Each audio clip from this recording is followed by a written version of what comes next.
मस्त दोस्तों। पापा कौनी नगरिया जुआ खेलिएला हो, पापा कौनी नगरिया जुआ खेलिएला हो, पापा हमरा के जुआवा में हारेला हो, पापा हमरा के जुआवा में हारेला हो।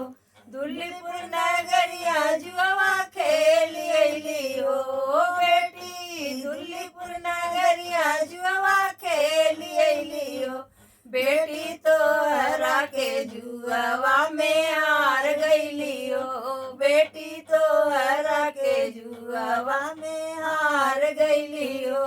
रुपया पैसा पापा हार जाता हो, रुपया पैसा पापा हार जाता हो, पापा हमरा के जुआवा में जीत जाता हो, पापा हमरा के जुआवा में जीत जाता हो।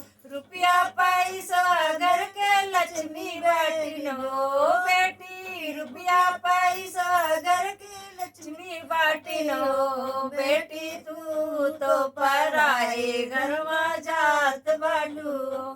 चाचा कौनी नगरिया जुआवा खेलिएला हो, चाचा कौनी नगरिया जुआवा खेलिएला हो, चाचा हमरा के जुआवा में हार गईला हो बेटी, दुल्लीपुर नगरिया जुआवा खेलिएली हो बेटी, तोहरा के जुआवा में हार गईली हो।